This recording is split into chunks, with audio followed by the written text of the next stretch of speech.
on 103.7 WTIB. This is the local show that keeps you connected and in touch with the issues that affect what's happening in your community. Greenville Grit is sponsored by Ribeyes, Kid Construction, and Greenville Toyota. Now, here are your hosts for Greenville Grit, Terry Williams and Michael Overton. Hello and welcome to Greenville Grit. I am Terry Williams. And I'm Michael Overton. Terry, good to see you this afternoon. We have a very special guest. This is our first time to meet with Greenville's new police chief, Chief Mark Holtzman. Chief Holtzman, thank you so much for coming on the show today. I appreciate you having me. Look forward to learning more about you and hearing some of your plans and thoughts about Greenville and where you can see Greenville going. But before we get into the show, we always thank the sponsors that allow the show to go on. So thank you so much to Greenville Toyota for your continued support of the show. If you're looking for a new Toyota or Scion or a new used car, go see Craig Gois and the Greenville Toyota team. You can reach them on the phone at 321-3000 or in front of Fresh Market on Memorial Drive, or even catch them on the web, greenvilletoyota.com. Ribeye Steakhouse. Oh, yes. Yum. It is Christmas time, and people looking to do Christmas events. They have a wonderful English room in the back there, just a great menu, great food and fellowship, and they have a great location too in Williamston. So check them out at the corner of Fire Tower in Arlington, and then the Overton Group Real Estate Professionals, serving all of Eastern North Carolina and commercial estate real estate, leasing and sales, business brokerage, property management, and residential brokerage. We're going to take our first break, come back in a couple of minutes, and start talking with Chief Holtzman. Be back in 2.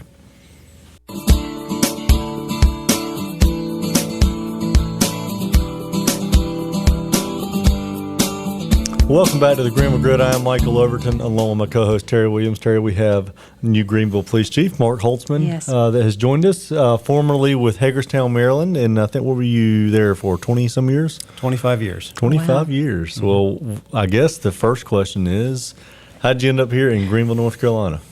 Sure. Well, reach retirement age, you look around, see what's next in life, and I'm way too young to retire, so I need to get right back into it. So I started looking for a community that was growing. I enjoyed looking for something with a university in the town, and just being in this part of the country feels right to us as a family. So that's why we started looking in this area.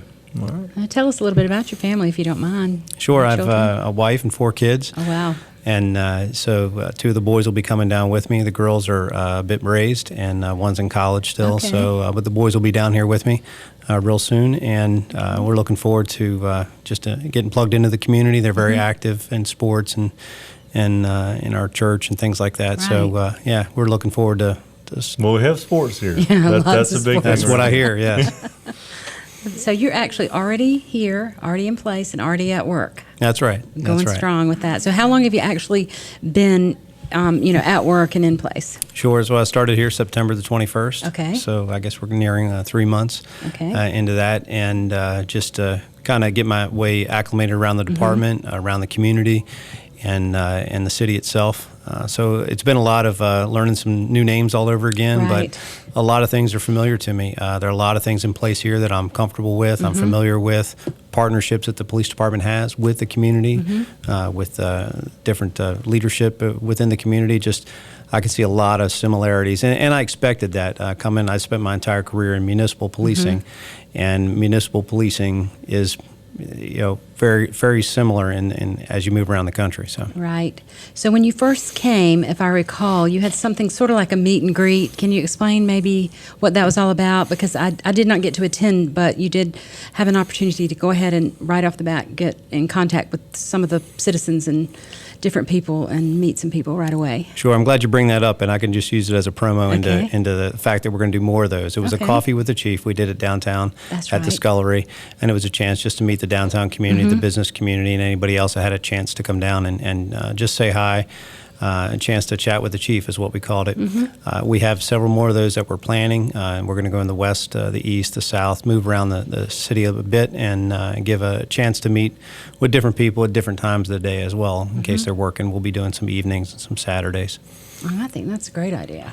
I think one of the things, and we're glad to have you here. We're excited. We've read your resume and love to hear, what are some of the things you were maybe most impressed with when you got to Greenville, and then maybe discuss some of the things that you would like to see changed and improved. Well, I was quite impressed with the partnerships the police department has with the community. Deputy Chief Sauls had led the department for several months until I got here, did an outstanding job in maintaining and building those relationships. So we've been busy going around meeting different people within the community and sort of getting back onto those monthly and quarterly meetings that have been taking place, and it's given me an opportunity to make some early connections within the community. So I'm most impressed with that, at the level of connection the department has with the community at a lot of different levels. I'm impressed with things like the PAL program, our community outreach program. Sergeant Broadwell runs our community outreach program. Our PAL programs that we have in place with the after-school programs are a real key part, I think, to policing and moving forward as a department to continue to strengthen that. I think that's going to be one of my focuses you'll see is trying to work with those after-school programs and build those up as much as we can. I think that's one of the things, and I agree with you there with the after school is getting the opportunity to get hold of the kids now and try to do what we can to usher them the right way in life instead of leaving them on the streets, and the chances of them succeeding from there are pretty difficult. So I don't know how like the community you came from, Greenville, would be like, but are there programs that you see that we need, new types of things that you would like to implement that you are at liberty to share that would help our community and our neighborhoods? Sure. I think, when I was applying for the job and interviewing, one of the things that was clear from the community standpoint, from the questions that I got, was that community policing was important to this community, and I like to hear that. In fact, that's what made me feel even more comfortable about coming, because I felt comfortable in that area of community policing. The department has some good programs in place now, and yes, I do have more ideas to bring to the table. Some of those we're just now vetting out, and in the coming weeks, we're going to be doing some strategic planning again. So if I could just mention that for just a second. Sure. A couple of years ago, Chief Aiden sat down with the community and involved them in a strategic plan. So that was a 3-year plan, and the good news is the department finished it within the first 2 years. So it's time, we're a year ahead of schedule, and it's time to sit back down again with the community and develop our next 3-year plan. So we're going to start that. I've already met with some folks that are going to help me with that. We're going to expand it this time. We're going to hold a couple different community meetings instead of just one community meeting. We're going to get out in the different neighborhoods and hold at least 3 or 4 different community meetings and engage the community, ask them where they see the department going, what should be important to us, and then we'll match our strategies to that focus. So that should take place just after the first of the year. We'll be making some announcements about that and engaging the community in building our next 3-year strategic plan. Well, I think Michael and I will agree. We thought a lot of Chief Aiden, and he was accessible, and that was really important. And, of course, a lot of the Greenville residents knew Ted or know him, and so he was accessible. And it sounds like you want to continue that, of course, with the meetings that you've planned. I think that is what has made a difference in our community in the last few years. So I'm glad to hear that you sort of want to continue that pattern in your own way, of course, with your own plans. But I like that because I think that makes the community feel comfortable, that they have a very positive attitude about your department, and I'm glad to hear that. Yeah. I think that makes us feel comfortable with you all, especially in light of things that are going on nationally that we don't want to happen in our own community.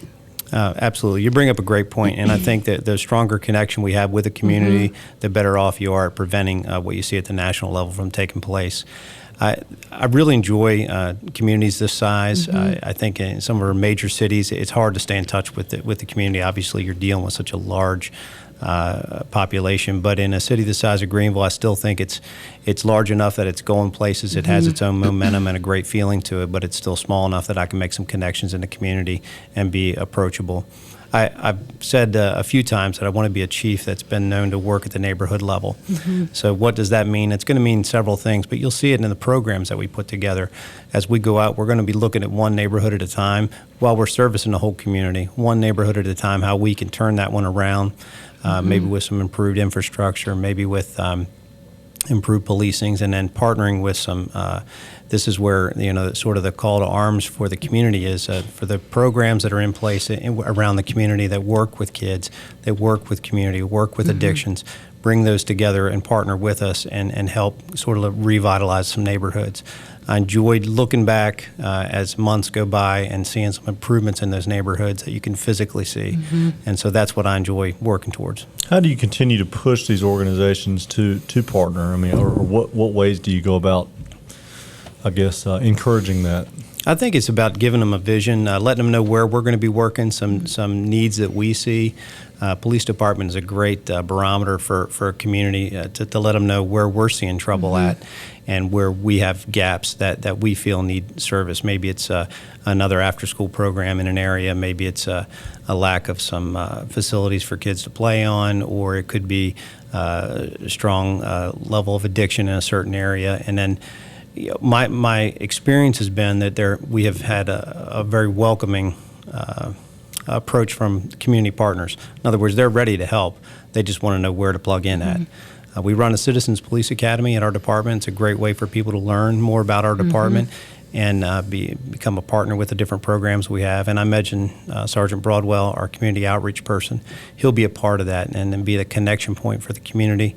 So if they are running a program, they want to know how they can better plug in with our department, give us a call, and you'll be talking to Sergeant Broadwell. Well, we had actually had Mike Broadwell on when we hosted that Krispy Kreme that day. And that's right. He mentioned that program, and I asked him afterwards, how was the response? He said, incredible. I mean, he said the number of people that I don't know if y'all were looking to expand it or whatnot, but the demand was larger than they had expected and even had room for. Yeah, that's right. Yeah, it's great to see the community. The community really does seem like they're engaged. They want to help. They want to get involved. They want to make it a better Greenville. So that's what we're here for every day. That's great. So I don't know how often crime statistics come out, but I'm sure people always want to hear what's going on with statistics. So can you kind of update us on where the city is right now with this time of year? Everybody's thinking a little bit more about it because of the season, and people are out breaking in cars and doing certain things sometimes, unfortunately. So it's Christmas time, and there's more people shopping, more people leaving. I think Chief Hayden said that when because we had that discussion with him. Did. That it usually kind of ramps up a little bit. Leaving things in their car that people can see, that sort of thing. Maybe you could give them pointers to the public about what they shouldn't do and what they should do. Yeah, certainly. So I'll plug our Grinch program that we just started. We just released a video today. You can look for that on Facebook. Okay. And it's just an interesting way to bring around the idea of securing your valuables in your car, your purse in a shopping cart, those sorts of things. In other words, if you want to keep it, keep it out of sight. Let's buy our Christmas gifts one time and not have to go back and get them again. So as you're shopping, of course, lock them in the trunk, keep them out of sight, keep a hold of your purse, especially when you're in line. Those sorts of standard things really do. It is good and proper to bring it up at this time of year. Everybody has their pocketbooks out, your arms are full. So just be mindful of that, we would ask you. And again, look for our public service announcements that are be coming out. We'll have a few of those videos released over the next couple of weeks just to remind people of that. The second thing this time of the year is just sort of an anomaly in police work everywhere is it's sort of robbery season. So we've had a few robberies here in the last couple of weeks, and it's something that it's very shocking to anybody that witnesses that. Certainly our victims involved in that. We often, I feel for the folks that are just the clerks or just trying to make a living and work behind these counters, and they have to go through this. So what the department does, we do have extra holiday patrols out. So we have extra officers out doing intentional patrols, and they're doing both things. They're looking in shopping centers and parking lots for someone that might be looking into cars. At the same time, we're checking our convenience stores and our 24-hour operations to try to reduce robberies that occur this time of year. Wow, I know, because I always think about, if you go to, I don't go to the mall a lot, but if you go, they have the security and they're driving around, but when they go to the back and then there's nobody at the front, I just wondered this time of the year if you all encourage the malls or the grocery stores to increase their security for this time of the year, because I'm sure they're watching, and then you have women coming out and they have 2 or 3 kids with them and their purse and that sort of thing, and it's very difficult to get your groceries and your kids and your bag's all in the car at the same time, and you feel like you're being watched, and maybe not so much security. So what should a mother do? How should she handle, what do you put in the car first? Your kids, I have to guess. Yeah. I would put my kids in the car first, I guess. Yeah, that's right. That's right. And you paint a very good picture about coming out. You're coming out of the store. Yeah. You got your kids. You got a lot going on. They want to race to the car. You got all that going through your mind. And at the same time, you need to be looking around at your surroundings. So I would say if you don't feel comfortable, you can always ask another store clerk or a manager maybe to walk out on the parking lot with you if you don't see that blinking yellow security light on the parking lot. You could, at the very least, you could always call the police and ask them, to step up patrols. And we do step up patrols in certain areas. Right. There are off-duty assignments for some of our officers. So if you see an officer sitting too long, sitting still on a parking lot, it's not that might actually be his assignment that night. Right. So they might be paid by the mall to have an extra security officer there. So I think the community is aware of that program. But just walk into your car. Don't walk alone if you don't feel comfortable. Something as simple as just walking with somebody, and if you're not shopping with somebody, you can always just ask a store manager to walk out with you.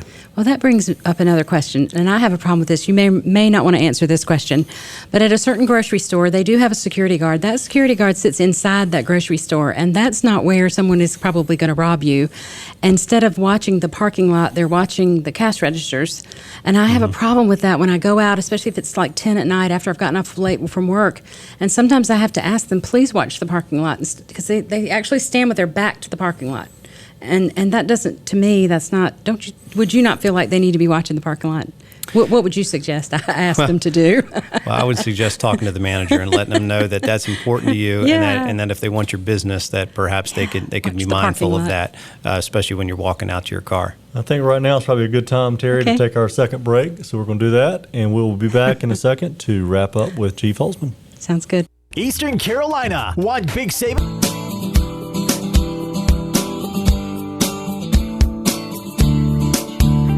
Welcome back to the Greenville Grit. I'm Michael Overton along with my co-host Terry Williams and our new Greenville Police Chief, Chief Mark Holtzman from Hagerstown, Maryland. Again, thank you for coming on and welcome to Greenville. Hopefully you enjoy your time here.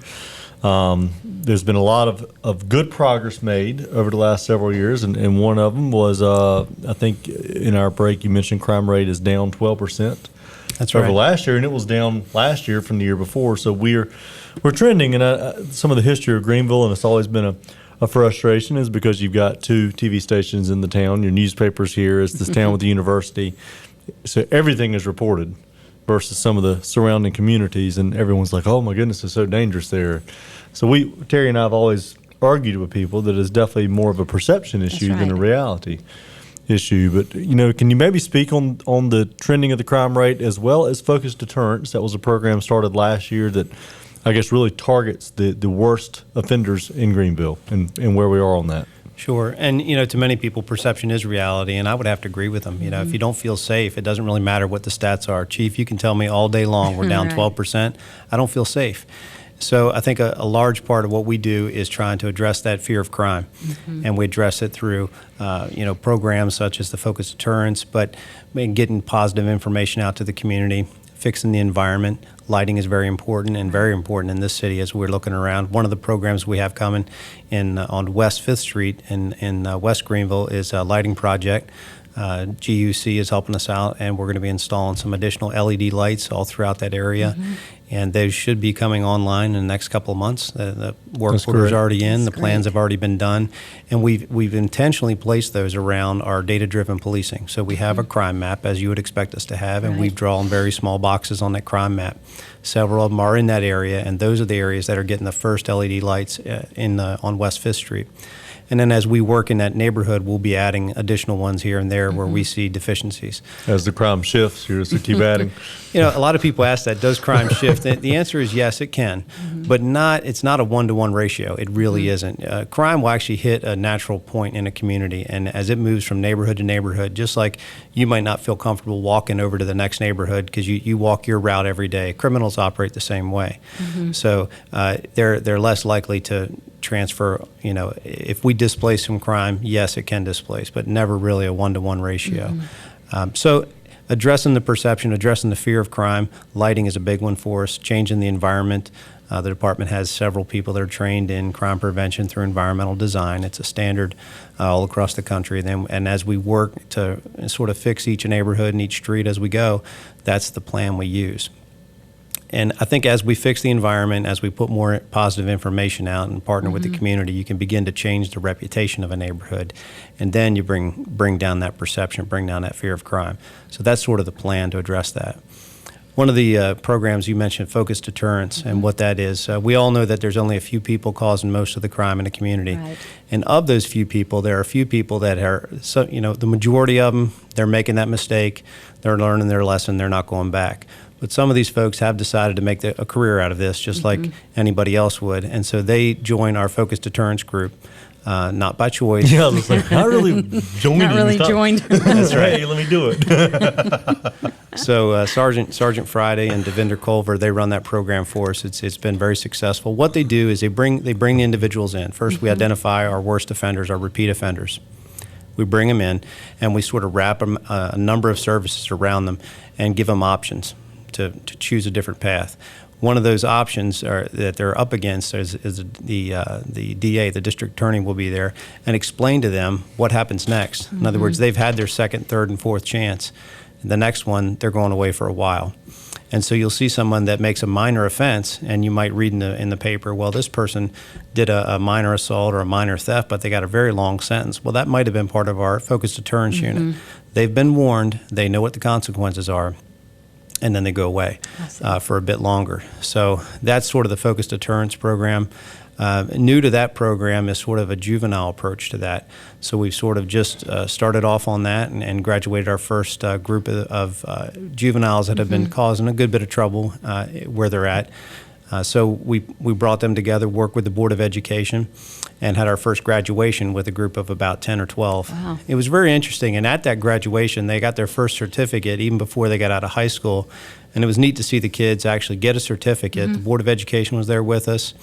The principals or I would say counselors from each of the different schools where these kids go to school were in the room with us. So they got their graduation certificate from the program. And then they went over and sat down with the guidance counselor, and the guidance counselor told them how many more credits they needed to graduate high school to get their next diploma. And it just really gave them a good path. Right. And, sometimes, just having the program in place, and it was interesting. Some of the kids came with parents and others didn't. So you can imagine, some of these kids, the background that they're coming from, it really is a tough road for a few of them. And when you see a kid there dressed up in his best clothes, getting a certificate from the police department, and having the school there, and have no family with them. So that was an interesting thing to see. Well, did you see that the kids? And I think that's sounds like an incredible program. I mean, were they receptive? Do you think it has a good chance of helping to change the course of some of these kids' lives that were going the wrong way? Yeah, you could definitely see some improvement. As Devinder would say, she was running the program. She was with the kids. They would hold a course, every week, and they would have to go through their lessons and learn about leadership, responsibility, those sorts of things, and consequences. So it really sort of gave them a look at their future that they're heading towards if they don't make some early choices now to stop this. All right. Well, that was a good transition to our next topic. Sorry about that noise. Traffic safety plan. Kind of when we were on break, we talked a little bit about that. Give us we got maybe 2 minutes left. So, what are your thoughts on? What can you update us on? Sure, absolutely. The traffic safety is real important to this community. Right. It's important to us. We've had a lot of fatalities this year, a lot higher than normal. And I know last year they went through the whole year without having a fatality. So it's a good discussion to have and to keep having. And this is where your listeners can really get involved in this one, and call their legislators and make this a priority for the State Department of Transportation. A number of these roads are state highways, and we're working with them. They have plans in place. The engineers have done the work. They've listed their models out there. Now we're on a time frame of funding to make these things happen. So it's really just a matter of the response is there. The engineering's been done on some of these, and I'll talk just about 10th Street, where we had the student that was killed. Right. Just a tragic thing crossing the street, and so some improvements out there I think will help reduce the likelihood of that ever happening again. and as the community builds up, the roads have to be changed to address the fact that we have a lot of foot traffic in areas that weren't there before. So just pushing the timeline up on that, I think, is going to be important for us. That sounds great. I know that is, we mentioned briefly, I'm not going to talk much about 10th Street, but it is just so congested and a lot going on there. And would that increase be more lighting too? Because actually, I think where that might have occurred is a little bit dark and a little bit down further than. We've got about 30 seconds left, Aaron. Right, sure. well, yeah, the road is lit there. I'm sure lighting will be part of it. Yeah. Sidewalks, a defined median strip in the middle, and a safe haven for crossers of the street, so you can stop mid-block is going to be important. Oh, yeah. Okay. That's great. Mark, thank you for coming on. Really it was great to finally meet you. That's Again, great. we're excited you're here. Welcome to Greenville. Get some barbecue and sweet tea. And thank you for coming on and listening to the show. So again, Greenville Toyota, Ribeye Steakhouse, the Urban Group. And until next time, we will see you back at the Greenville Grit.